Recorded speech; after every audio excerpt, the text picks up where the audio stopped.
ओम नमः सिद्धिभ्यः।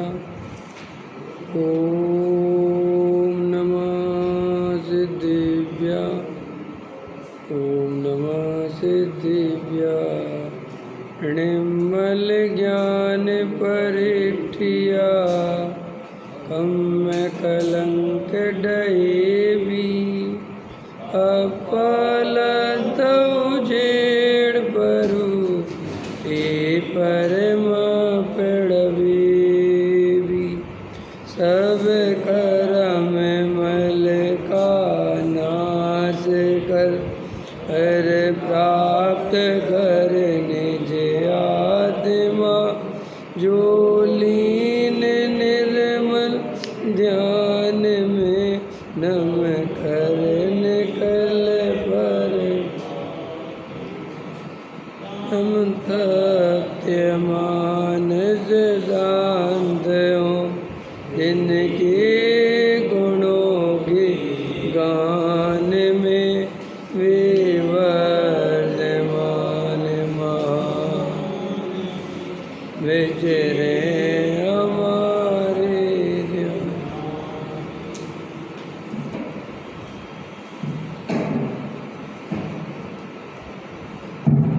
योग सार प्रवचन पृष्ठ क्रमांक 16 गाथा नंबर 10।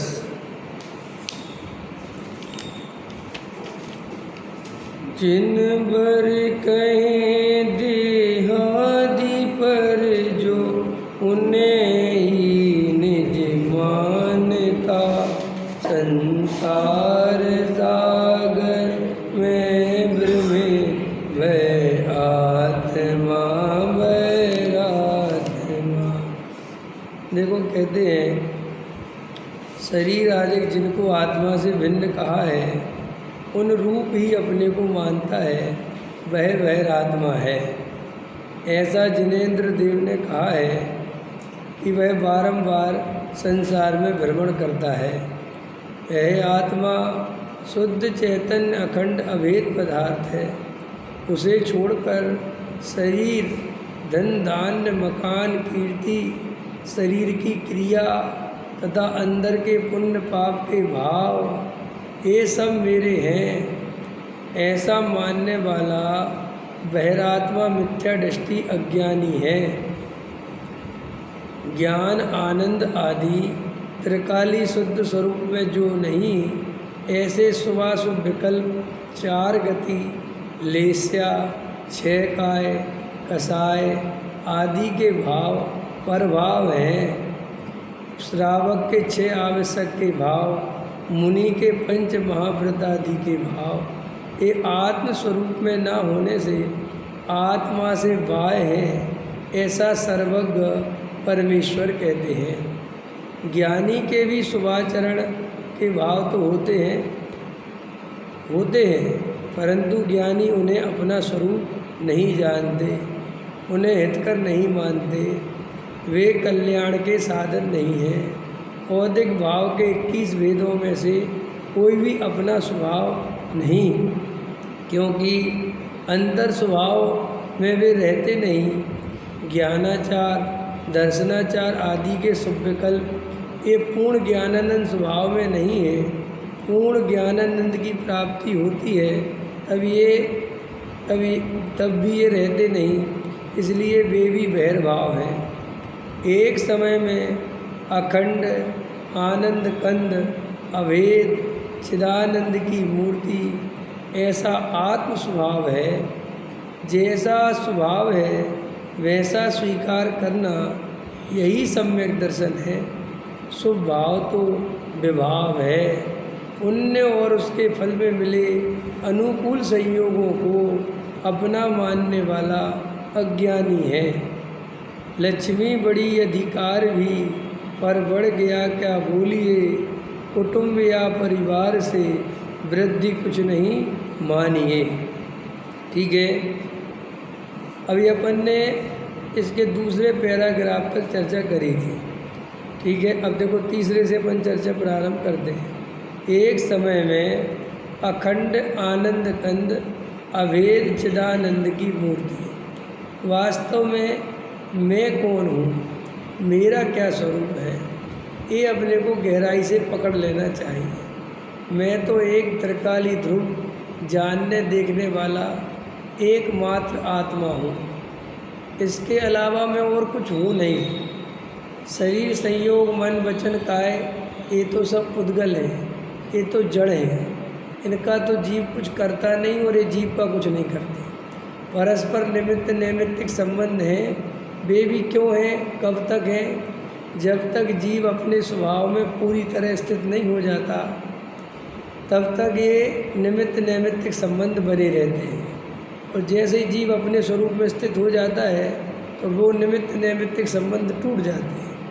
समझ में? जैसे अब अरहंत भगवान है, अब अरहंत भगवान का शरीर से किसी भी प्रकार का निमित्त नैमित्तिक संबंध नहीं है।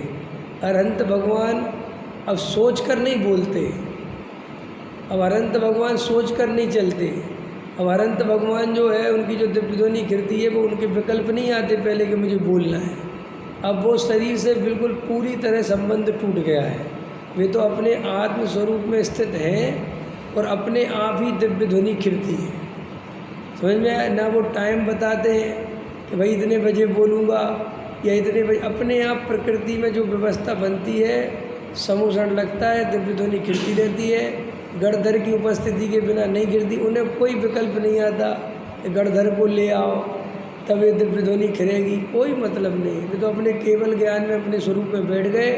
अब बाहर के परिणमन का रंच मात्र भी विकल्प नहीं आता, फिर भी देखो बाहर में परिणमन होता है। इससे पता चलता है कि जीव उसका करता नहीं है। और अब उनको लगता है कि साहब अपन तो विकल्प करते तभी होता है, नहीं होता। वो तो जो परिणमन होना होता है वो ही हो रहा होता है। वैसा विकल्प तुम्हें आता है तो तुम्हें ऐसा लगता है कि साहब मैं कर रहा हूँ, तो साहब ये विकल्प आता है, इससे ही तो हम कंफ्यूज हो जाते हैं। वही तो बात है, अगर वो विकल्प नहीं आवे और वो काम वैसा ही होता रहे तो जीव को समझ में आ जाए कि मैं करता धरता नहीं हूँ। पहेली तो यही है ना भाई, अपन पहेली खींचते तो टेढ़े मेढ़े कर देते हैं वो उस चीज़ को। अब आप सुलझाओ कि नहीं साहब, सीधे कर देते तो बढ़िया रहता। अरे तो फिर बात ही खत्म हो जाए, फिर सुलझाते क्या आया समझ में कि नहीं समझ में है? अब क्रिकेट है कि साहब जो 11 प्लेयर हटा दो तो मैं 100 सेंचुरी 100 रन मार दूँ। तो फिर मार क्या दोगे? बचा क्या कि अगर ये बॉलिंग करने वाला मेरे बल्ले पे बॉल दे तो मैं तो 6 रन मार दूंगा। अरे तो भैया फिर गेम क्या बचा? ऐसे ही संसार एक गेम है। अब इससे बाहर निकलना है तो तुम्हें ये सब दिखेगा कुछ और है कुछ। साहब जैसा है वैसे ही माने तो 4 गति में घूमोगे, और जैसा है नहीं दिखता नहीं, जैसा है वो देखना पड़ेगा पुरुषार्थ से, वो स्वीकार करना पड़ेगा। आपको लगेगा कि अगर मैं काम नहीं करूँगा तो काम कैसे होगा, ये लगेगा आपको अंदर से, क्योंकि मोह के लिए भी तो, उस अज्ञान को डेवलप होने के लिए भी तो कुछ चाहिए कि नहीं? अपने आप थोड़ी डेवलप हो जाएगा। जैसे गेहूँ है, गेहूँ तुमने बोया तो तुमने तो गेहूँ बोया था, तो साथ में घास भी आ गई। तो भाई साहब वो घास के लिए जो मिट्टी चाहिए, जो खाद पानी चाहिए, जो जगह चाहिए, तो वो गेहूं के साथ उसे भी मिलती है ना, तो वो भी बढ़ता है। तुम अब उसी में थोड़ी देते हो, उतनी जगह में देते हो तो वो भी निकल के आता है खरपतवार। तो ऐसे ही ये मोह राग देश ये हवा में नहीं होते कि अपने आप होते, नहीं, वस्तु स्वरूप में ही निमित्त नैमित्तिक संबंध है, जिसके कारण जीव को ऐसा भ्रम होता है कि एक द्रव्य दूसरे द्रव्य का करता धरता है। अगर वो भ्रम नहीं हो, टोडामल जी साहब ने तो लिखा है निमित्त नैमित्तिक संबंध बहुत घने हैं जिसके कारण जीव को भ्रम होता है। और वो वास्तव में, अब जैसे तो कोई रूमाल है, अभी छोटा है, अब वो कह रहा है कि तुम ज्ञाता दृष्टा हो। अब ये बहुत कठिन बात है, काय की ज्ञाता दृष्टा है? रूमाल यहाँ रखा था, हमने विकल्प किया ये रूमाल उठाना है और हमने मुंह पोंछा और हमने वापस यहाँ रखा, और तुम कहते ये सब कार्य अपनी योग्यता से हो रहा है। कौन सी योग्यता, काय की योग्यता? वो बहुत बहुत खतरनाक है ना मामला। तो जैसे आपको इसमें निमित्त नैमित्तिक संबंध है तो आपको कर्ता कर्म का भ्रम होता है, क्योंकि आपको लगता है कि हमारे करने ऐसे ही हर आदमी को पूजा पाठ भक्ति व्रत शील संयम ये सब उसको भ्रम होता है कि ये नहीं करेंगे तो होंगे कैसे। जब एक रूमाल बिना सोचे समझे नहीं उठा सकते तो भाई उपवास अपने आप कैसे हो जाएगा, व्रत अपने आप कैसे हो जाएगा। पूजा पाठ करना पड़ेगा, सुबह उठना पड़ेगा, तभी तो प्रक्षाल में आ पाएंगे, अपने आप आ जाएंगे। अब वो सुनो मज़ेदार बात, ये मान्यता तो बना के रखता है कि करना तो पड़ेगा। ये अंदर उसके जहर चढ़ा रहता है और इस जहर को खाकर समय सार सुनता रहता है। तो समय सार की अपेक्षा एक द्रव्य दूसरे द्रव्य का करता नहीं, ऐसा मानता है। रियल में तो अंदर में जो वो निमित्त नैमित्तिक संबंध है तो अंदर में उसकी ये मान्यता चलती है कि करना तो पड़ेगा। बोलो नीलेश जी, व्यापार करना तो पड़ेगा भाई, अपने आप थोड़ी हो जाएगा। फिर आगे समझदार की क्लास में यहाँ बोले तुम व्यापार के करता नहीं, बिल्कुल ठीक बात। तो यहाँ की यहाँ में हाँ मिला जाता है। ये बात तो ठीक है, कोई किसी का करता नहीं, क्योंकि यहाँ यही बात सुनने समझने से पुण्य बनेगा, धर्म मिलेगा। मिलेगा मतलब भविष्य में तो ये बात स्वीकार करो तो करता है, निषेध नहीं करता। ऐसा नहीं कहता कि गलत बोल रहे हो तुम, क्योंकि उसके दिमाग में ये है कि अगर हम ऐसा बोलेंगे तो जिन वाणी का विरोध हो जाएगा, हमें पाप लग जाएगा। समझ में आया? ऐसा नहीं बोलना। और ये बात तुम स्वीकार करना, जिनवाणी की बात है, सर्वज्ञ की बात है। तो वो कहता ठीक है साहब ठीक है, तो वो कुछ बोलता नहीं है, बराबर प्रवचन में बैठा रहेगा, सुनता रहेगा, चला जाएगा। लेकिन वो अंदर से जब दुकानदारी में जाएगा, घर गृहस्थी में जाएगा, तो वहाँ यही मान्यता चलती है कि करे बिना नहीं होगा, करना तो पड़ेगा ही। तो बोले अभी तुम समय सार में सुन के, अरे वो अलग बात है, वो तो मोक्ष की बात है, वो तो संसार से निकल के संसार में रहना है तो करना तो पड़ेगा। ऐसा तो वो अंदर से वो समय सार भी सुनता रहता है, धर्म ध्यान भी करता रहता है, और वो मिथ्यार चढ़ा रहता है। जी आज की बात नहीं है, ये अनादि काल से हमारी यही दशा है। और ये इतनी भयंकर दशा है कि लोगों ने आत्मा की बात भी समझ ली, अगर उनको फिर धर्म की बात सुननी समझ ली और आगे बढ़ना है तो वो कहते हैं कि ठीक है भाई आप समझ तो ले, अब त्याग व्रत तो लेने पड़ेंगे ना आगे बढ़ने से। किसी कई लोग कहते हैं अब आगे बढ़ने के लिए पंडित जी क्या करना चाहिए। हमारे पास प्रश्न आते हैं, पंडित जी हमने सब समझ लिया, सम्मेलन हो गया मान लो आप, अब क्या करना चाहिए। हमने कहा जैसे हो जाता है उसे ये प्रश्न नहीं आता कि क्या करना चाहिए। और अगर तुम्हें ये प्रश्न आता है कि अब इसके बाद क्या करना चाहिए, तो अभी सम्मेलन हुआ नहीं है, क्योंकि सम्यक दृष्टि किसी से पूछने नहीं जाता कि व्रत लेना चाहिए या नहीं लेना चाहिए और कितने लेना चाहिए, क्या करना चाहिए, कुछ नहीं। उसे अंदर का अपना भाव वासन है, अपनी कसाय उदय सब उसका अलग अलग दिखने लगा, उदय दिखने लगे, उदय भाव दिखने लगे, अंदर की परिणति में क्या चल रहा है, कितनी वेद ज्ञान की परिणति है, कितनी स्थिरता, सब दिखता है। तो वो भूमिका के अनुसार शब्द बोलते हैं ना जो लोग, इस शब्द का अर्थ नहीं कर पाते लोग, भूमिका के अनुसार बोल के निकल। भूमिका के अनुसार माने उसे चौथा गुण स्थान हो गया तो उसे सब दिखने लगा कि ये आत्मा रहा ध्रुव, ये पर्याय रही, ये मोहराग देश रहे, ये पुद्गल का परिणाम बन रहा, और अभी मेरी स्थिरता है नहीं, मैं अपने स्वरूप में रह नहीं पाता, कसाय तीव्र है, भोगे बिना स्थिति बनेगी नहीं। तो वो सारी व्यवस्था उसको अंदर दिखती है, तो वैसा ही वैसा उसका जीवन होता है। और अंदर से मानता है कि मेरा स्वरूप तो स्वरूप में स्थिर होना है मेरा असली काम। ये बाहर की व्यवस्था तो कर्मोदय जन्य व्यवस्था है, इसमें जैसी व्यवस्था, जैसा स्वरूप, जैसी स्थिति बननी है वो बनेगी। वो जानता है, देखता है। क्रमबद्ध पर्याय में क्या है भाई, जिस समय जो पर्याय जैसी आनी है वे आएंगी, मैं उनका करता धरता रियल में नहीं हूँ। मैं तो फिर तुम क्या करते हो कि मैं तो स्वीकार करता हूँ, जानता देखता हूँ कि फिर साहब दुख क्यों होता है। जो पर्याय स्वीकार नहीं करती वो दुखी है। देखो उच्च क्वालिटी का भेद ज्ञान क्या है। उच्च कोटि का कि जो पर्याय स्वीकार नहीं कर रही उस पर्याय को भी जो अपना नहीं मानता वो कहता तू नहीं करती तो दुखी होगी, मैं क्या करूँ, मैं तो ज्ञाता हूँ।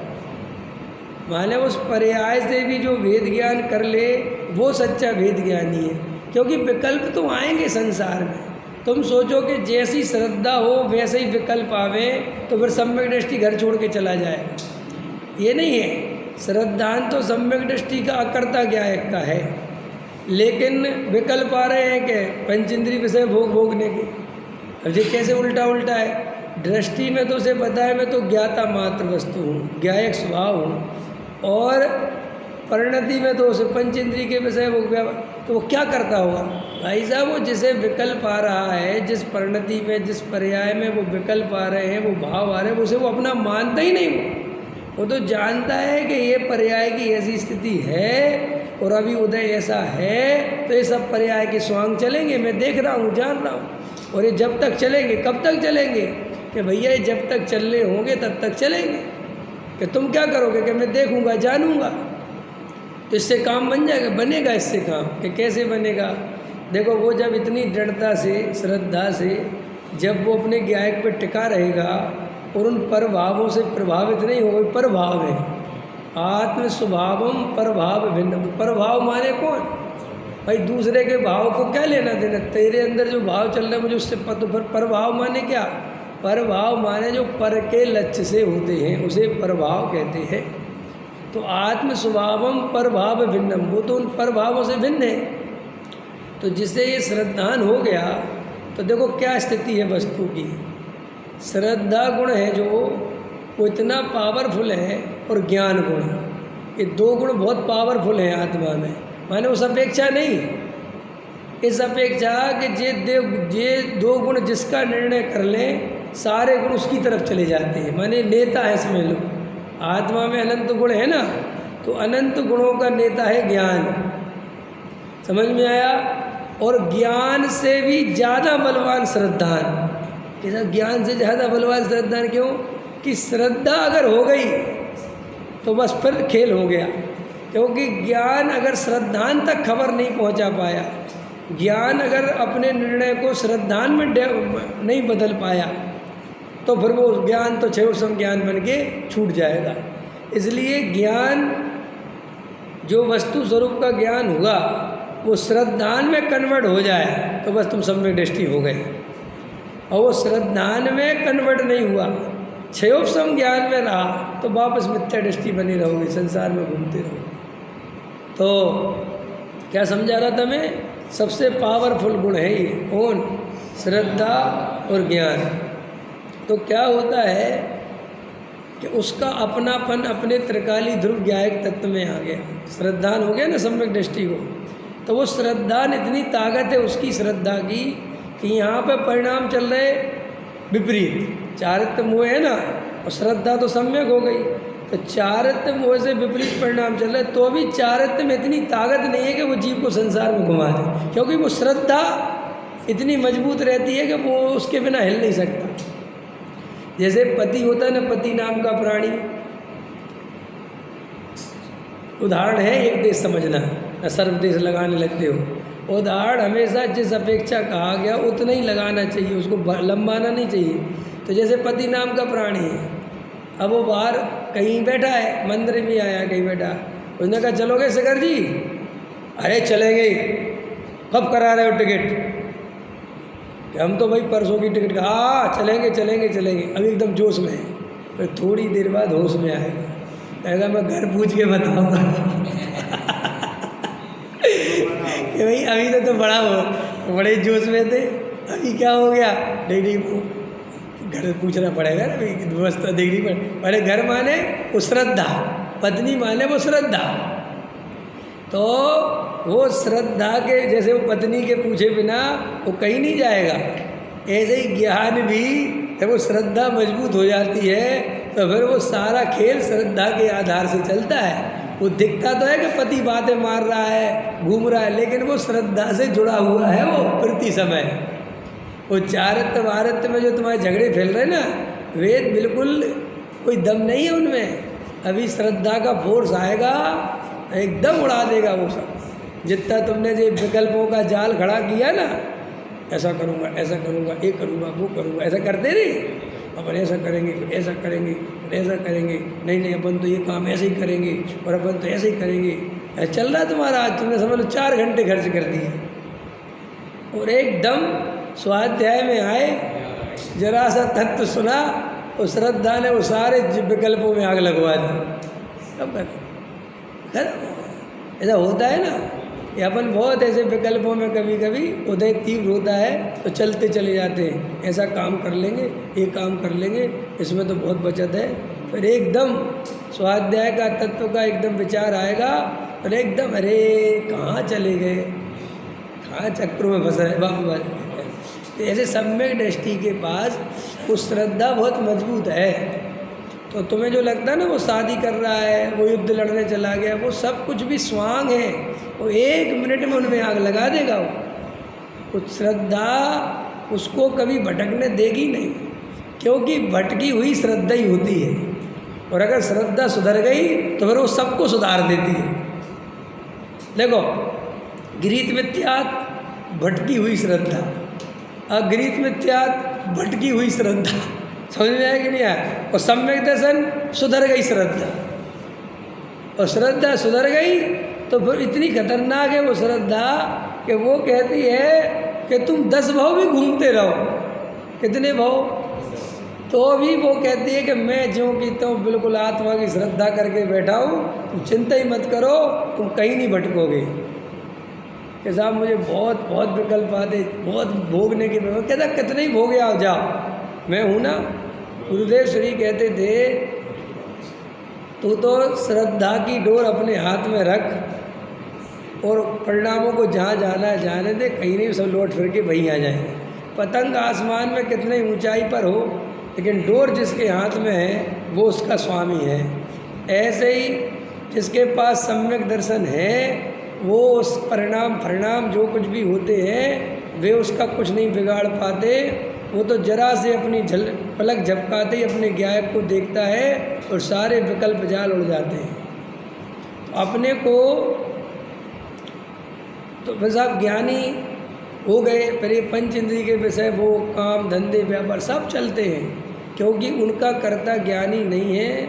वे तो रियल में जो अपन के उदय पूर्व में हैं और पर्यायगत योग्यता जितनी है उतने काल तक तुम्हारे लिए वैसी दशाएं बनी रहेंगी और तुम्हें स्वीकार नहीं हो रही हैं तो तुम सम्यक दृष्टि नहीं हो।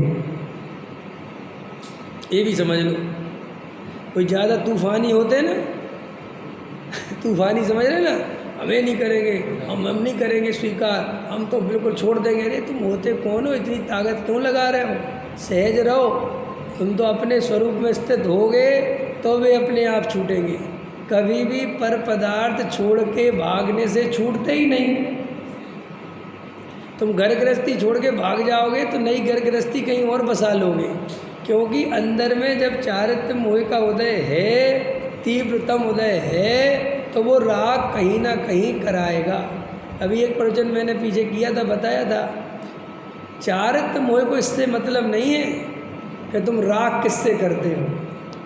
चारित्र मोह को तो इससे मतलब है कि राग करो, चाहे मकान से करो, चाहे धर्मशाला से करो, चाहे महराज से करो, चाहे भगवान से करो, चाहे आसमान से करो, चाहे ज़मीन से करो, उसे इससे मतलब नहीं है। उसका काम तो राग कराना है।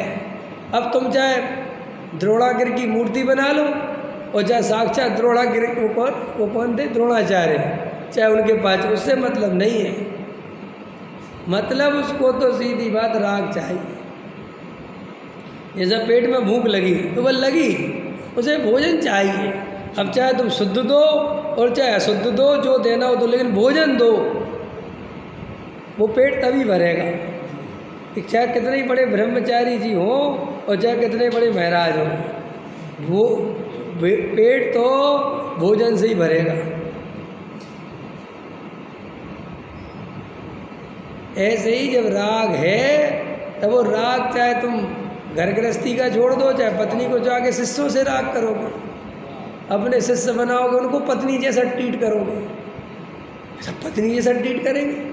पत्नी जैसे ही ट्रीट करते हैं जो मिथ्या दृष्टि होते हैं। अपने रख लिए 2-4 ब्रह्मचारी अब कोई कपड़े धो रहा है, कोई कुछ कर रहा है, और कोई फिर उसको सबको ये करो, तुम ये करो, तुम ये करो, फिर मेरे पास बैठो, मुझसे बातें करो, अपने दिल की बताओ। ये सब क्या है? ये सब तो राग ही का तो विस्तार है। कोई अपनी पत्नी से यही सब बातें करता, दोस्त से करता, तुमने अपना राग अपने शिष्यों में कर लिया। और शिष्य भग जाए तो तुम्हें आकुलता होती है, जैसे पत्नी भग जाए। ऐसा लिखा है शास्त्रों में कि महाराजों को जो मिथ्या दृष्टि है उन्हें शिष्यों का राग ले डूबता है। समझ में आया? भक्ति समझो, शिष्यों का राग ले डूबता है, उसी में लगे रहते उन्हीं। और एक शिष्य गायब हो जाए तो ऐसा लगता है जैसे किसी की पत्नी भग जाए, दुखी हो जाए, बच्चा भग जाए, ऐसे दुखी हो जाते हैं। तो वो श्री गुरु कहते हैं कि वो राग तो राग है, वो तुम एक घर छोड़ के भगे, कहीं छोड़ के भगे, इससे कुछ नहीं होता। वो तो जब हो रहा है, उदय है, योग्यता है, तो वो कहीं ना कहीं तो होना है। इसलिए अपन को बाहर में सोचने की जगह अंदर में भी सोचने की जरूरत नहीं है। सिर्फ एक ज्ञायक भाव हूँ, आत्मा हूँ, जानना देखना मेरा वास्तविक स्वभाव है। राग देश करना ये पर्याय का मलिन स्वभाव पर्याय का है, मेरा नहीं।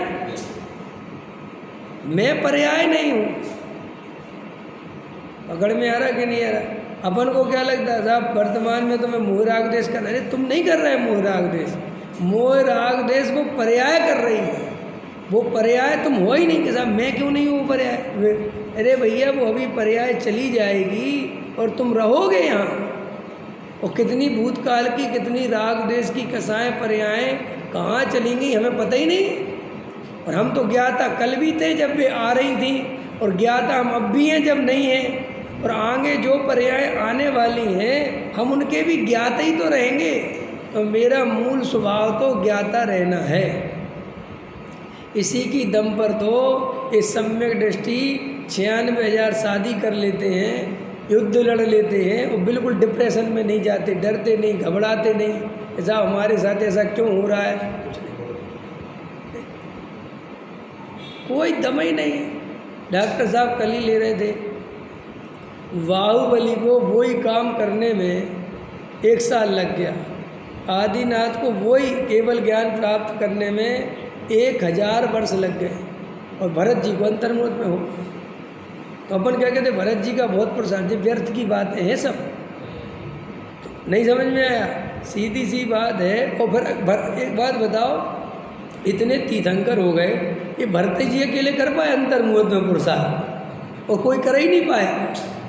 अरे और फिर चलो तुम इनका पुरुषार्थ तो भरत जी का, उसका क्या कहोगे? जो भरत जी के पुत्र थे और वे गिजाई की पर्याय से निकले, है ना?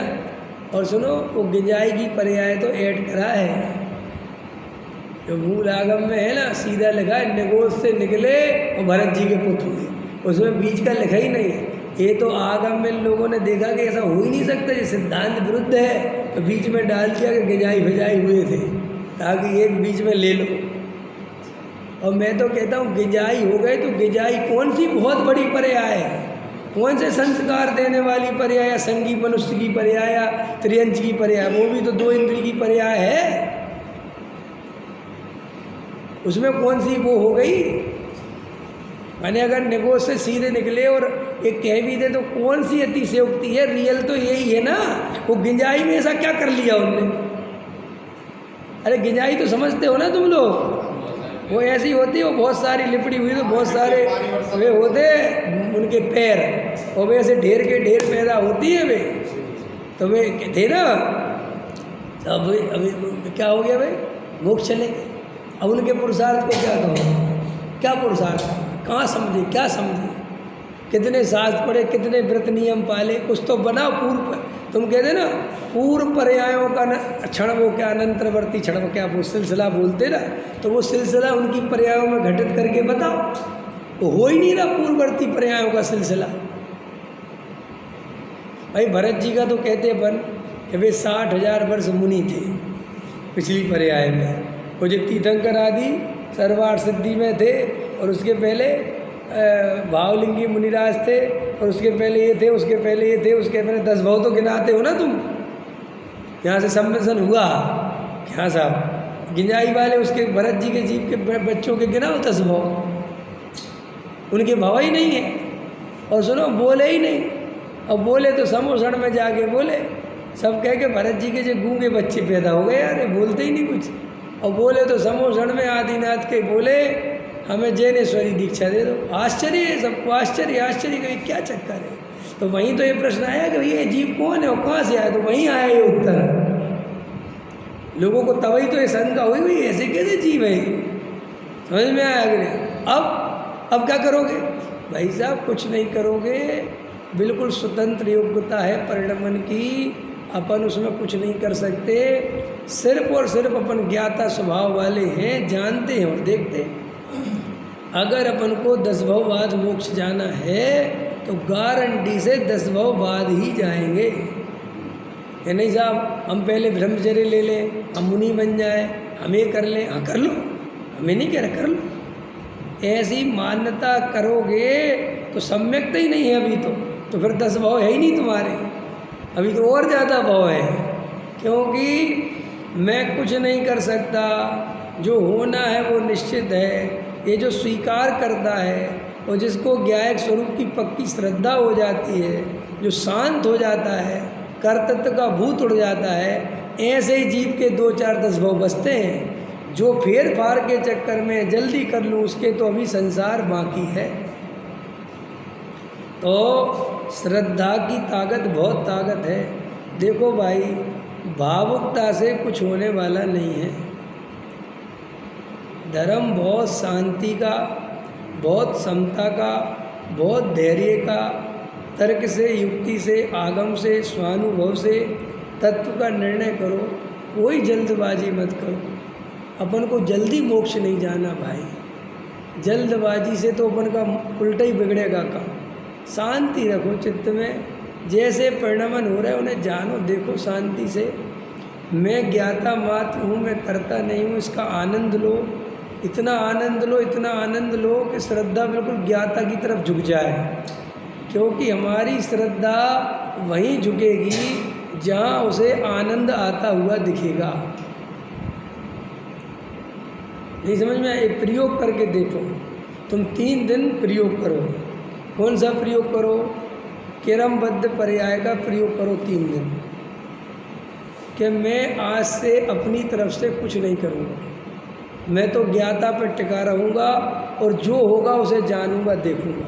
तो कैसा फिर विकल्प, अब जानना देखना समझे कहाँ से बोल रहा हूँ। विकल्पों का भी ज्ञाता रहूँगा, उनमें फोर्स नहीं लगाऊंगा, ताकत नहीं लगाऊंगा, देखूंगा बस कैसे हो रहा है। और चाहे वो कैसा ही विकल्प हो, ना उसे पलटने की सोचूंगा, ना हेर फेर, देखूंगा ये हो रहा है ठीक है, ये हो रहा है ठीक है। व्यापार करने का बहुत वहाँ ठीक है आ रहा है, ये हो रहा है, लेकिन मैं ज्ञाता ही हूँ। तुम ज्ञाता पर टिके रहना, तो मैं 3 दिन में इतना शांति का, इतना आनंद का अनुभव होगा कि तुम्हें ऐसा लगेगा कि मुझे अब इसको छोड़ना ही नहीं। क्योंकि आत्मा कुछ नहीं चाहता, आत्मा सुख चाहता है। क्या चाहता है आत्मा?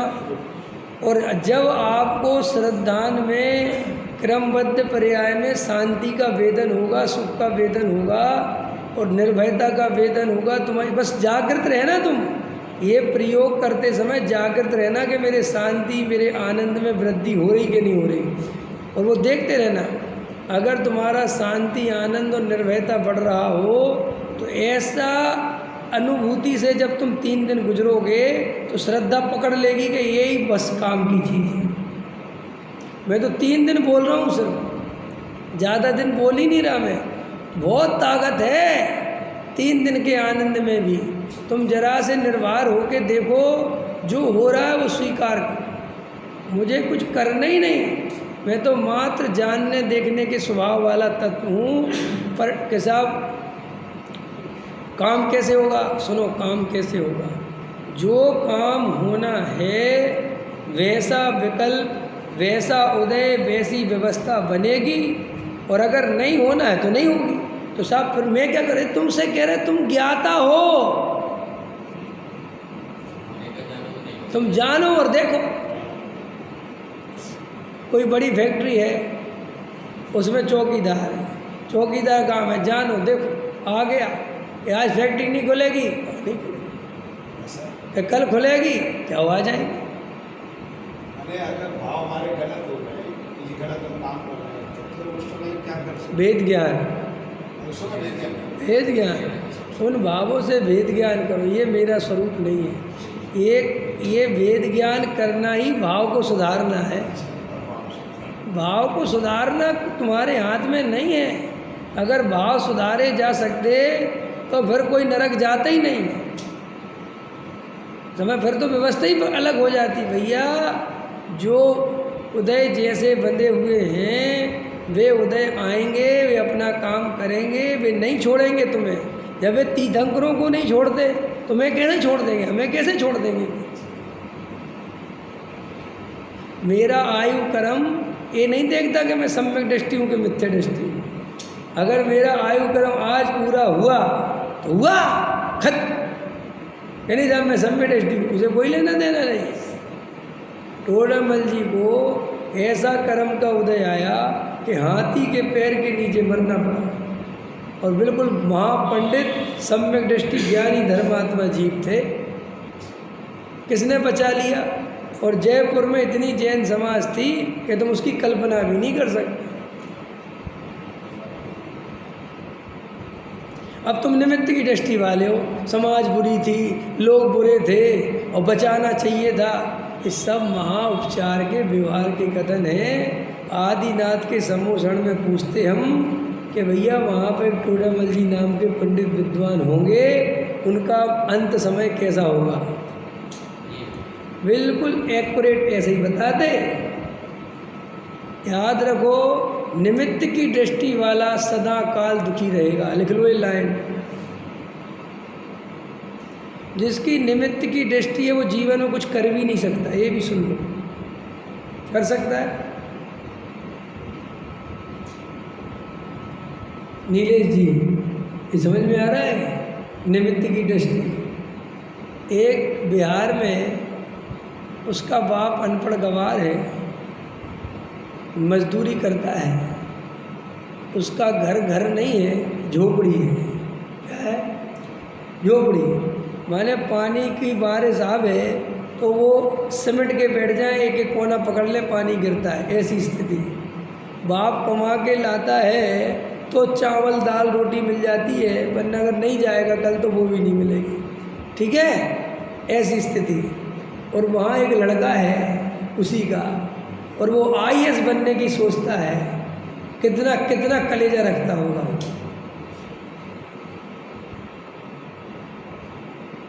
कितनी हिम्मत वाला बच्चा होगा वो कि वो ऐसी परिस्थिति में IAS बनने की सोचता है तुम में हिम्मत है? करो, उसकी निमित्त की दृष्टि करो उसको। एक बिहार में रहने वाला लड़का जो गांव में एक सड़ी स्कूल में नदी पार करके बा मुश्किल जा पाता है, इसको पहनने के लिए कपड़े नहीं है 2 जोड़ी, वो IAS बनने की सोचता है। आप इसके लिए जवाब दो, ये कैसे संभव है? लेकिन वो उसका IAS बनने का जो जुनून है, उसकी जो अंदर उसकी चाह है, उस सब निमित्तों को उठा के फेंक देता है। कि तेरा बाप गरीब हो, कहता बकवास बात है, अगर मैं बनूंगा मेहनत करूंगा तो भगवान मदद करेगा। देखो कमाल हो गया यार कि भैया तुम्हें सड़े से स्कूल में पढ़ते हो, तुम्हें ना इंग्लिश का पता, हिंदी मीडियम भी ढंग से नहीं आती, कहाँ जाके कैसे बनोगे। और ऐसा एक बच्चा नहीं, ऐसे हजारों लाखों बच्चे IAS हैं जिनकी कहानी यही है, जिनको देख के दुनिया का कोई आदमी अंदाजा नहीं लगा सकता था कि ये आदमी IAS कैसे बन सकता है। लेकिन जब आप निमित्त की दृष्टि नहीं रखोगे, उपादान पे भरोसा रखोगे, तो आप सिद्ध भी बन सकते हो। IAS तो बहुत दूर की बात है, लेकिन जो निमित्तों के लिए रोता रहेगा, रोते रहो रोते रहो रोते रहो। हमारी परिस्थिति अच्छी नहीं है, हम कई लोग उनसे कहो कि भैया स्वाध्याय करो, हमारे पास टाइम नहीं है, घर गृहस्थी के इतने काम है, हम कर ही नहीं सकते। सब कहने की मैंने वो ये कहते कि पहले पूरी अनुकूलता बनाओ, फिर हम तुम्हारा स्वाध्याय धर्म करेंगे। हमें आत्मा से प्रेम बहुत है, इसको प्रेम कहते हैं। ये आत्मा का प्रेम सच्चा माना जाएगा क्यों?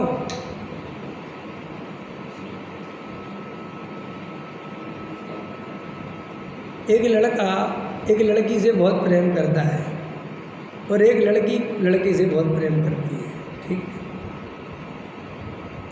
बहुत करती है। और लड़का लड़की दोनों मिलना चाहते हैं। तो लड़की कह रही है लड़के से और लड़का कि जब बहुत अनुकूलता होगी तब मिलेंगे। तो ये प्रेम हुआ? इसे कोई प्रेम कहेगा कि मैं तुमसे शादी नहीं करूँगी, मेरे पापा ने मना कर दिया। कि तुमने कुछ बोला नहीं? नहीं, मैंने बोला कि ठीक है नहीं करते। तो ये प्रेम है? इसको प्रेम कहोगे? ये प्रेम है ही नहीं। अरे प्रेम मतलब नदी पहाड़ तूफान आंधी सारे दरिया में जाके डूबना पड़े तो भी भाई साहब ये वो प्रेम तो वो कहलाए ना जो पूरी अनुकूलता देख के प्रेम करा जाए, वो प्रेम है। कह देखो एक लड़का लड़की नहीं, एक लड़का है, वो लड़की जा रही, मुझे बहुत अच्छी लगी, कह रहे रुको प्रेम बाद में करूँगा, पहले पता करके आओ उसका बाप कितना बड़ा आदमी है, पहले पता करके आओ उसकी माँ कितनी बड़ी है, पूरा खानदान का बाप रहता हो। भाई साहब ये प्रेम नहीं हो रहा, ये शादी हो रही है, ये समझौता हो रहा। प्रेम में ये होता ही नहीं। अगर प्रेम में ये सब हो तो प्रेम दो कौड़ी का, वो प्रेम का बात का प्रेम है?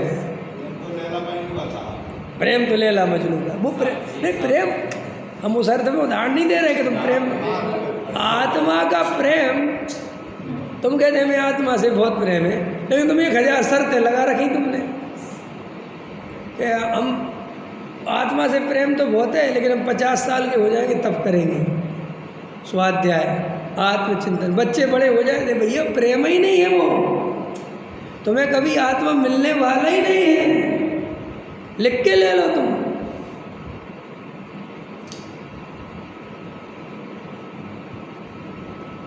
जब मैं ये आत्मा की बात सुनी है ना, कहानी तो सबको पता है ना मेरी, वो तो सुनाना नहीं, लेकिन जब मैंने पहला हुकुमचंद डॉक्टर साहब का भाल साहब का प्रवचन सुना, मैं स्वयं भगवान हूँ, तो भाई साहब आंसू निकलते रहे। बहुत देर तक रोता रहा कि ये बात कहाँ से सुनने मिल गई, मैं क्या है ये सब।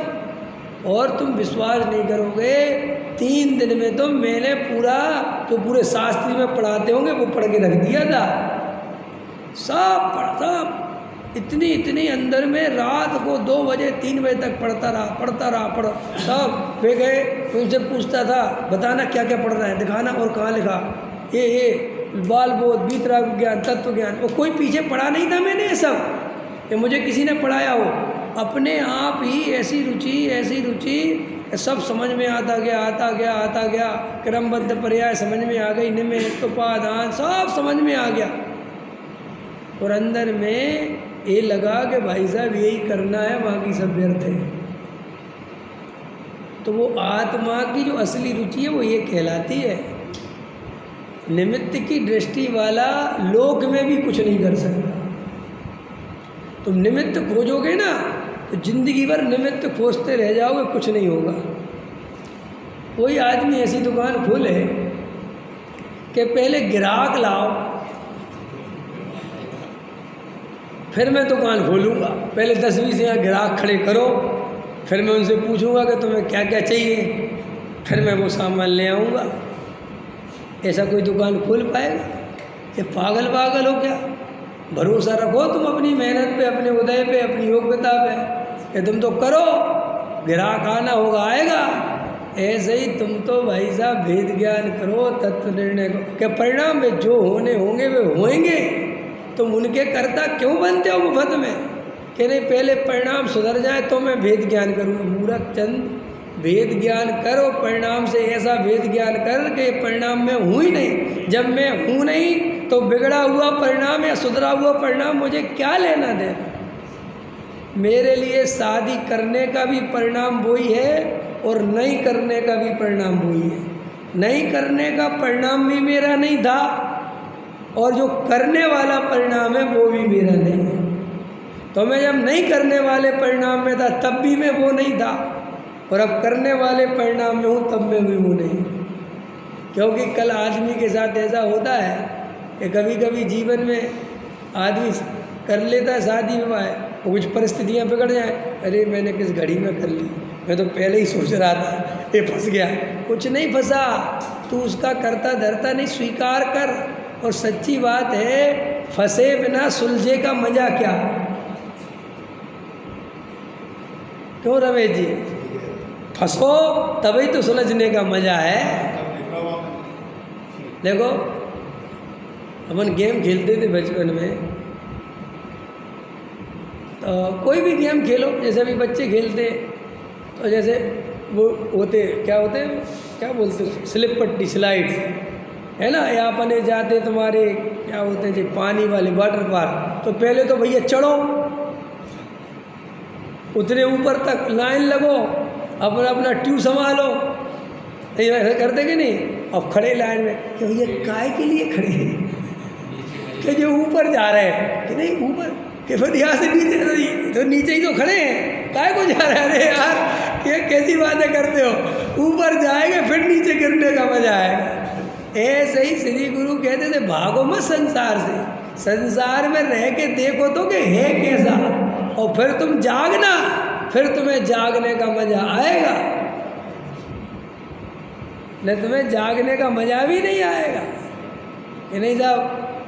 अरे भैया तुम्हें कुछ अता पता नहीं है, तुम समझते नहीं हो। देखो जिन लोगों ने पूरब भव में ब्रह्मचर्य की साधना करी, वे यहाँ आके शादी कर रहे हैं। आश्चर्य नहीं है तुम्हें?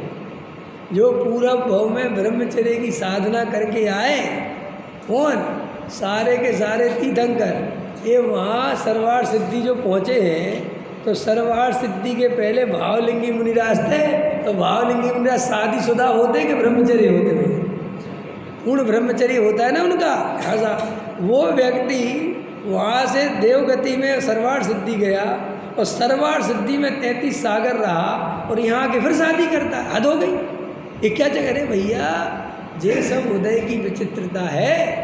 बताओ, एक बार बताओ, विचार करना तुम, कर्म कितना मजबूत होगा। जब भावलिंगी रहे मुनिराज, तब स्त्री की चाह नहीं करी, कोई विषय भोगों की चाह नहीं करी, और वो अपन को भी काल पता नहीं कितने लंबे काल तक रहे भावलिंगी मुनिराज। उसके बाद कहाँ गए? तो सर्वार्थ सिद्धि का काल कितना है? तो 33 सागर कोई भोगों की चाह नहीं करी, क्योंकि तत्व चर्चा ही नहीं, के फुर्सत ही नहीं मिली, कभी उनको भोगों की याद ही नहीं है। अब उस आदमी को ये शादी करने वाला उदय बंद हो कब गया? ये और बताओ भाई, ये शादी करने वाला, ये विषय भोग भोगने वाला बंद कब बांध लिया, ये तो बताओ उसने। तो वो आचार्य कहते हैं, चारित्र मोह का बंद 30 कोड़ा कोड़ी है शायद, या 20 कोड़ा कोड़ी, पढ़ लेना। 30 कोड़ा कोड़ी सागर का है वो। तो ये 33 सागर, और उसके पहले के 33 सागर, और 33 सागर, और 33 सागर, और 33 सागर, जितने गिन सको उतने 33 सागर, एक कोड़ा कोड़ी सागर के बराबर नहीं है। एक कोड़ा कोड़ी सागर का मतलब है करोड़ों में करोड़ों का गुणा करो, समझ में आया? तब जाके वो एक कोड़ी सागर को एक कोड़ा कोड़ी सागर बनता है। अब हिसाब लगाओ, करोड़ों में करोड़ों का गुणा करके कितनी संख्या आएगी भैया? 1 करोड़ में 1 करोड़ का गुणा नहीं कह रहे वे, करोड़ों में करोड़ों का, माने 10 करोड़ 20 करोड़ में करो गुणा, और फिर जो संख्या उसी उतने ही का 20 टू 20। अब जितने करोड़ आए उतना सागर। माने इसका अर्थ समझ में आई कि नहीं आई?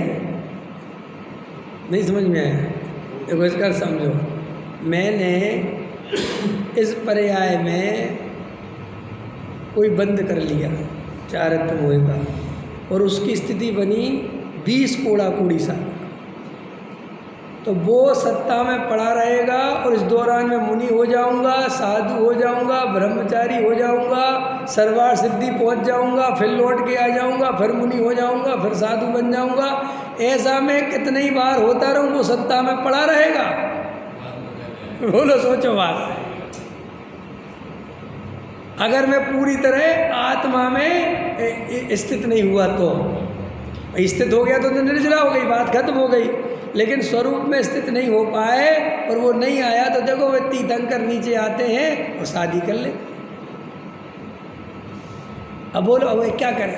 और देखो उनको कोई ऐसा टेंशन नहीं होता, कोई ऐसी आकुलता नहीं होती। कह रहे मैं पूरा भौम इतनी आराधना करके आया हूँ, ये शादी विवाह के विकल्प क्यों आ रहे हैं? अरे हम तुम जैसे आदमी कोई अगर 2-4 साल ब्रह्मचारी रह ले और उसको शादी करने का भाव तो मर जाए। वो तो पाप करके मर जाएगा भाई। मुझे एक बात बताओ, जब जीव अनादि अनंत है, नहीं समझ में आया, तो जी इतना सा क्यों काल लेते हो तुम? भाई मैं तो अनादि अनंत वाला तत्व हूँ ना, तो चाहे मेरे पूरब बहु हैं चाहे उसके पूरब बहु हैं, तो वो सब मेरे ही ना, किसी और के तो नहीं है ना। ठीक है, तो चाहे पूरब भव का पाप हो चाहे इस जन्म का पाप हो, पाप तो पाप है, नहीं जाए। तो वे जब पूरब भव में 33 सागर तक इतना बढ़िया जीवन जी के आए और उसके पहले इतना बढ़िया जीवन जी, और सुनो तुम और हम तो भूल गए पूरब भव। हमें तो अपना पूरा भव पता नहीं कि अपन क्या करके आए, वे तो उनको अपना पूरा भव भी पता रहता है। ये और गजब की बात, उन्हें सब पता रहता है कि हम कहाँ से आए, तीर्थंकर के जीव को। और 100 धर्मिंद खड़ा रहता भाई साहब बाजू, 100 धर्मिंद से ही कहे कि एक काम कर, चल पिछले भव गिना 10-20 क्या क्या हुआ। तो गिनाएगा कि नहीं गिनाएगा कि महाराज, क्योंकि वो तो ऊपर बैठा ही था, महाराज तुम यहाँ थे, महाराज तुम यहाँ थे, महाराज तुम यहाँ थे, उसके पहले तो मुनिराज थे। अच्छा है, इतना बढ़िया क्या? अब सुना दिए पूरा भाव, क्या सुन लिए? एक काम करो, शादी की व्यवस्था करो। और कोई आदमी ऐसा कहे तो कि वो भी ऐसे ये भी ऐसे, सबके यार क्या कर रहे? अरे कुछ नहीं कर रहे, वे इनके कर्ता भोक्ता अपने को मानते ही नहीं। वे तो ये जानते हैं कि हम अपने स्वरूप में पूरी तरह स्थित नहीं हो पाए। अगर हो गए होते तो मोक्ष में चले गए होते, नहीं हो पाए तो जानते कि अब जो जो दशाएं आ रही हैं सो स्वीकार करो। कोई घबराहट नहीं, कुछ नहीं, कुछ विकल्प नहीं। और हम लोग तो यहाँ पे जरा जरा से, और हमारी पता प्रॉब्लम क्यों है? ईगो प्रॉब्लम है हमारी धार्मिक प्रॉब्लम नहीं है, स्टेटस प्रॉब्लम है। मैंने 10 लोगों के सामने यार इतनी ब्रह्मचर्य की वो कर दी, 3 साल से मैं ब्रह्मचारी बना घूम रहा हूँ, और अगर मैंने किसी से शादी की कह दी तो आफत हो जाएगी, मेरी सारी इज्जत धूल में मिट जाएगी। मैंने वो सारी प्रॉब्लम तो ईगो की है। वो अगर उससे कह दे तुम्हारी कोई इज्जत नहीं मिटेगी, कोई प्रॉब्लम नहीं है, आजकल एक आगम में मिल गया है कि 3 साल ब्रह्मचर्य में शादी कर सकते, करा दो यार मेरी, 1 मिनट में तैयार होता है। तो अभी तक तुम क्यों कर रहे थे?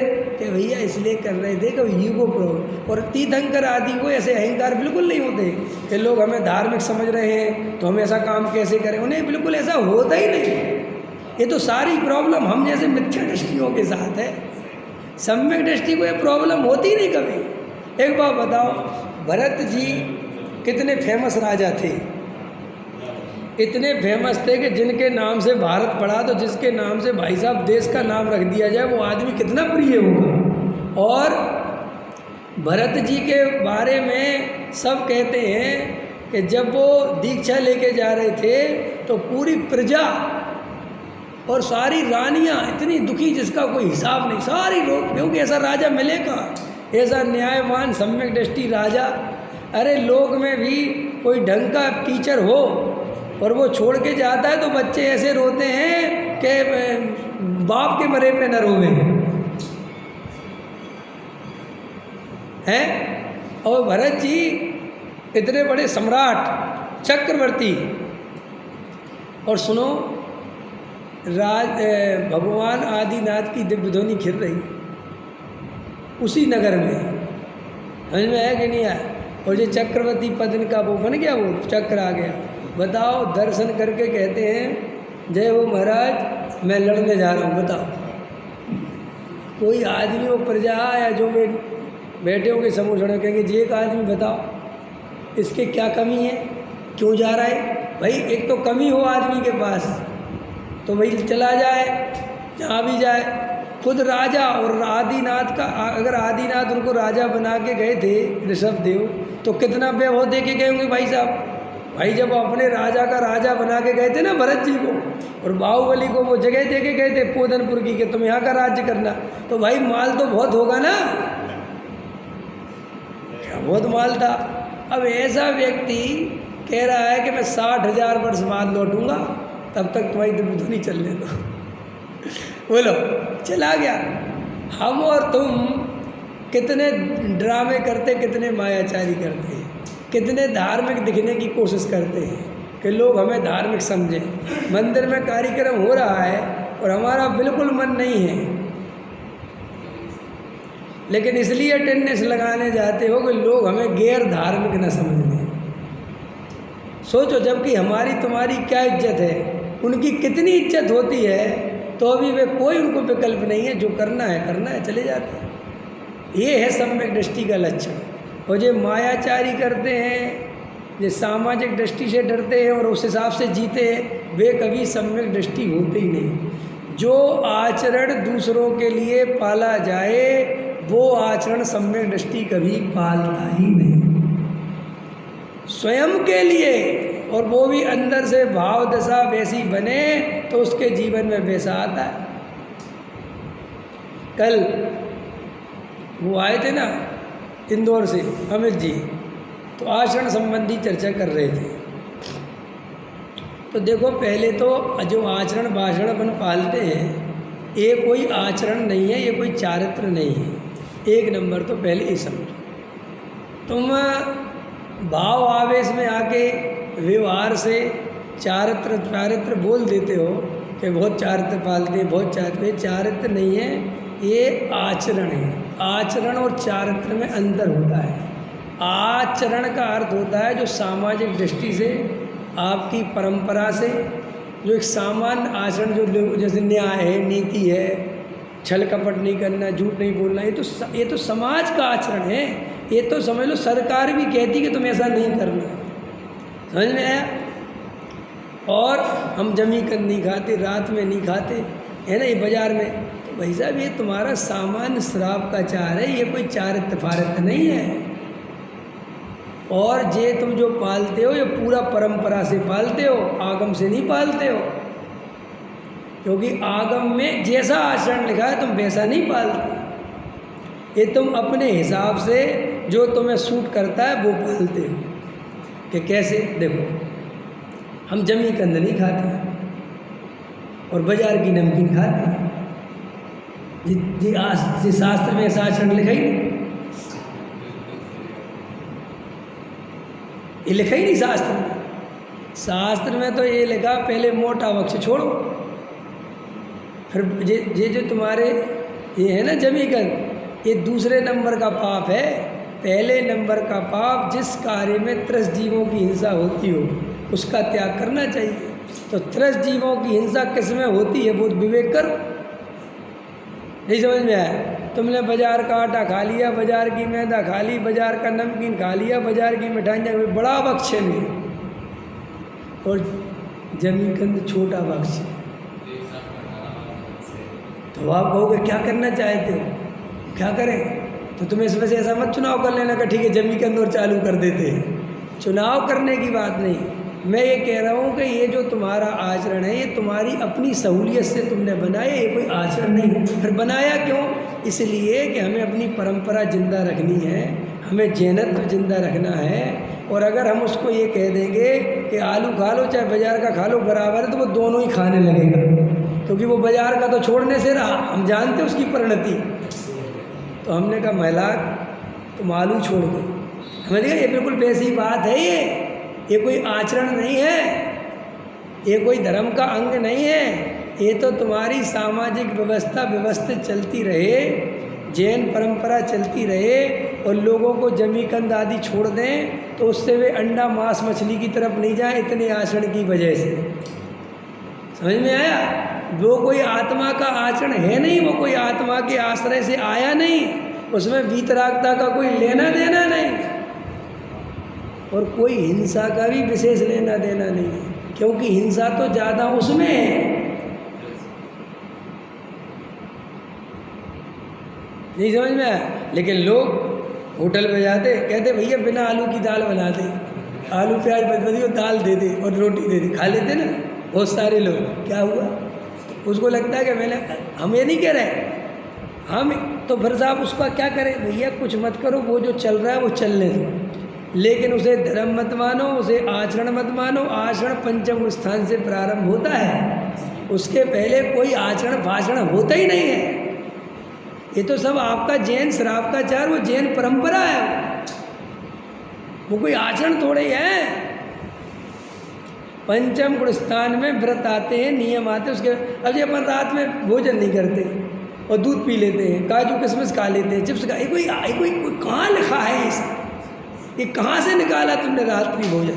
तो साहब फिर क्या करें? इसलिए कि तुम्हारी अभी ताकत तो थी नहीं रात्रि भोजन छोड़ने की, क्योंकि रात्रि भोजन का असली त्याग पंचम गुण स्थान में होता है। समझ में आया? पानी का सबका। अब वो तुम अभी तो हो पहले गुण स्थान में, ये तो आचार्य भगवंत को सब जानते ही है कि ये सवरे पंचम में थोड़ी चले जाएंगे। तो वही उनने कहा कि देखो तुम रात में जो है ना अन्न मत खाया कि साहब व्यापार करते धंधा करते, अब कभी कभी शाम का भोजन छूट जाए तुम तो मर जाए, तो कैसे करें? हमने कहा कोई बात नहीं, कितने बजे तक फ्री हो जाओगे?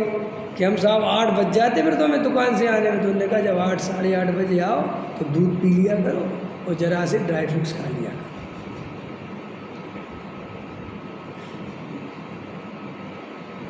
तो कहा ऐसा कर लूँगा। तो किसान ये तो साथ, अरे तो भैया ये सामाजिक दृष्टि से कि वो रात का छुड़ा दिया अन्न वगैरह तो बनाएगा नहीं, और अगर अपन ये सब इतने भी नहीं करेंगे तो रात के 11 बजे भी खाने बैठ जाएगा, 12 बजे भी खाने बैठ जाएगा, फिर सावधानी बिल्कुल ही नहीं रखेगा। समझ में आया? तो उनने कहा नहीं। तो वो आपको, अब आप क्या सोचते हो? हल्ला मच, मैं रात को नहीं खाता। आचार्य कहते यार तू हल्ला क्यों मचाता है? ये कोई आचरण नहीं है, ये तो सहज है इतना जीवन सामान्य। समझ में आया? क्योंकि अगर कोई भी नियम कायदा कानून आचरण संबंधी अगर चौथे गुण स्थान में पलता तो वे उसका नाम अव्रत नहीं रखते। असंयत गुण स्थान उसका, वो असंयम गुण स्थान उसका नाम नहीं रखते। अव्रत, कोई व्रत नहीं ऐसे गुण स्थान का नाम चौथा गुण स्थान। क्योंकि अगर ये भी तो व्रत हो गया ना, फिर रात में नहीं खाएंगे, ये भी तो नियम हो गया ना।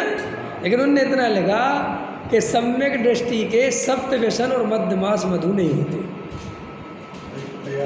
सीधे हैं तैयारी पहले इसमें सही करनी पड़ती है। इतनी सी बात है कि भाई तुम जैन हो, तुम्हारा आचरण उच्च क्वालिटी का रहना चाहिए, लेकिन वो आत्मा का आचरण नहीं है, वो सम्यक चारित्र वाला चारित्र नहीं है वो, और उससे सम्यक चारित्र का कोई संबंध भी नहीं है। आप समझ गए कि नहीं सर? भाई जैन दर्शन कोई पढ़ता ही नहीं, समझता ही नहीं, ये ब्रह्मचारी बन जाता है कोई। अरे ब्रह्मचर्य का स्वरूप ही नहीं है इस जैन दर्शन में, कंसेप्ट ही नहीं है जैन धर्म में ब्रह्मचर्य का। तो फिर साहब ब्रह्मचारी बनना हो किसी को शादी, तो निर्वृत्ति का कंसेप्ट है कि तुम निर्वृत्ति लो रहो, लेकिन अपने नाम के आगे बाल ब्रह्मचारी लगा रहे। और गुण स्थान पहला है, 5वीं प्रतिमा, 5वें गुण स्थान लायक प्रतिमा ही नहीं है, आचरण नहीं है। अब नाम के आगे बस शादी नहीं करी, ब्रह्मचारी लगा दिया। तो भाई साहब ऊंचा पद रखकर नीचा काम करना महापाप है। तो वो साधुओं अकेलों पे घटित नहीं होता, वो हम पे भी घटित होता है, पंडित पे। जैसे हमने अपना नाम के आगे पंडित रख लिया, हम लिखते हैं ना पंडित विवेक शास्त्री, और हम रात्रि भोजन करें, हम जमी कंद खाएं, हम सप्त व्यसन का सेवन करें, तो भाई साहब हम पंडित कहलाने लायक नहीं है। समझ में आया? क्योंकि तुमने जब अपने नाम के आगे पंडित विद्वान लिख लिया तो भाई तुम्हारा जीवन भी तो वैसा चाहिए। ऐसे तुमने अपने नाम के आगे ब्रह्मचर्य लिख लिया, तो भाई साहब ये नाम के आगे ब्रह्मचर्य लगाया है तो वो ब्रह्मचर्य के योग बाहर की आचरण चाहिए, अंदर का तो हमें पता नहीं। असली तो अंदर से होगा, लेकिन नकली भी असली जैसा चाहिए। नहीं समझ में आया? हम द्रव्य लिंगी को नमस्कार करते हैं। क्या कह रहे हो पंडित जी, कैसी दिमाग है आपका? भाव लिंग को नमस्कार नहीं होता, द्रव्य लिंग से भाव लिंग को नमस्कार होता है। बड़े पे समझाया था ना मैंने कि हम नमस्कार तो भाव लिंग को ही करते हैं रियल में, द्रव्य लिंग को कोई नमस्कार क्यों करे? वो तो जड़ की क्रिया है। तो सब करते तो भैया, तो जो करने वाला भी है वो भी जड़ की क्रिया है, जिसको देख के कर रहा है वो भी जड़ की क्रिया है, लेकिन जो करने वाला कर रहा है वो जो वहाँ बैठा है वो भी अलग है, और जिसके लिए कर रहा है वो जहाँ बैठा है वो भी अलग है। हम यहाँ जो नमस्कार कर रहे हैं प्रतिमा को, इसको नमस्कार कर रहे हैं क्या प्रतिमा को? इसके अंदर जो अनंत चतुष्टय रूप, अनंत दर्शन, अनंत ज्ञान, अनंत सुख, अनंत वीर्य, जो वो अंदर विराजमान है, हम तो उसे नमस्कार कर रहे हैं। लेकिन तुम्हें लगेगा ऐसा कि मैं प्रतिमा को नमस्कार कर रहा हूँ। ऐसे हम मुनिराज को नमस्कार नहीं करते। मुनिराज के अंदर जो भावलिंग पना, तीन कसाय चौकड़ी के भाव पूर्वक जो वीतरागता है, नमस्कार तो उसे करते, लेकिन डायरेक्ट उसे नमस्कार करा ही नहीं जा सकता। हम पैर ही तो छुएंगे, आत्मा के तो पैर ही नहीं होते। लेकिन सही बात बताओ, हम पैर छू रहे हैं कि वो जो अंदर शुद्ध आत्मा विराजमान है उसके लिए छू रहे हैं। क्या आप कैसी बात करते? अभी लोग आत्मा निकाल दो उसमें से, और जो हो गए क्या छुए, ये तो खत्म हो गई बात। बोलो है ना लोग में व्यवस्था। ये तो अपन को बहुत गहराई से समझ में आना चाहिए कि साहब हम वो वाले ब्रह्मचारी नहीं, कोई वाले हो, हमें कोई लेना देना नहीं। तुमने अपने नाम के आगे ब्रह्मचर्य लगाया ना, यहाँ लगाया, तो फिर सातवीं प्रतिमा के योग आचरण पालना पड़ेगा। मेरा मैं तो नहीं पालूंगा, तो फिर ब्रह्मचर्य हटाओ अपने नाम के आगे से, पंडित बस लगाओ। ऐसा प्रवचन वगैरह करते हो ना, तो पंडित लगाओ, पंडित बोलो, ब्रह्मचर्य क्यों बोलते हो? तो मजा पूरे लेता है, भोग पूरा करता है ब्रह्मचर्य पद का। ब्रह्मचारी जी, ब्रह्मचारी जी, ब्रह्मचारी। और अंदर में ना तो वो स्थिरता है, और अंदर में स्थिरता नहीं है, तो कम से कम बाहर का आचरण तो पालो अगर नाम ले रहा है। भाई जैसे साधु हैं वर्तमान में बहुत सारे जो मिथ्या दृष्टि है, अब ये लोग कहते हैं हम वो साधु नहीं हैं। उनसे साधु चौथे काल की बात अलग थी। तो मैंने एक दिन कहा, तुम चौथे काल जैसे साधु नहीं हो, तुम वैसा आचरण नहीं पाल सकते, तो हमारे नमस्कार में भी समझौता कर लो ना। वो बहुत चली थी ना रील, याद है कि भाई चौथे काल जैसा आचरण नहीं तो चौथे काल जैसा नमस्कार नहीं। तो तुम कौन सा नमस्कार करना चाहते हो? हम जय जिनेंद्र करेंगे? तो फिर एकदम आग लग जाती है, नमस्तु करो। अरे जब तुम कह रहे कि चौथे काल जैसा हमारा शरीर नहीं, सहनन नहीं, हम वैसा आचरण नहीं पाल सकते, तो भाई साहब हम भी तो श्रावक हैं, हमें भी तो कुछ चेंज करना पड़ेगा। ये नहीं तुम वो पूरा वो ही करो चौथे काल वाला। जब आचरण पंचम काल वाला, तो नमस्कार चौथे काल वाला कैसे होगा? अभी क्या करें, इसमें हमारी गलती थोड़ी है। आया समझ में कि नहीं? ऐसे चलता है लोगों के दिमाग में, खूब कहते थे हम तो ब्रह्मचारी वैसे नहीं। अरे तो वैसे नहीं है तो ब्रह्मचारी नाम के आगे क्यों लगाते हो? पर पालो आचरण। तुम्हारे सब चल रहा है, गद्दों पे बैठ रहे हो, सोफों पे बैठ रहे हो, सब कुछ कर रहे हो, महिलाओं से बातें कर रहे हो, हैं पंच कल्याणक में महिलाओं के नृत्य देख रहे हो, वहीं बैठे हुए हो, खूब मोबाइल चला रहे हो। वो कौन से मोबाइल होते हैं? एंड्रॉयड, वो रख रखे हैं, खूब सब चल रहा है धमाधम, और ब्रह्मचारी है। अरे काहे के ब्रह्मचारी हो भैया? कैसे ब्रह्मचारी हो तुम? और जे इस मोबाइल में क्या नहीं आता, तुम्हारे 9 वाट से कैसे रक्षा करते हो तुम ब्रह्मचर्य की? बताना भैया। भाई जिसने मोबाइल रख लिया उसकी रक्षा हो पाएगी ब्रह्मचर्य की? कहने साहब हम उल्टी सीधी चीज़ें देखते ही नहीं। अबे भैया वो अपने आप दिखाता है।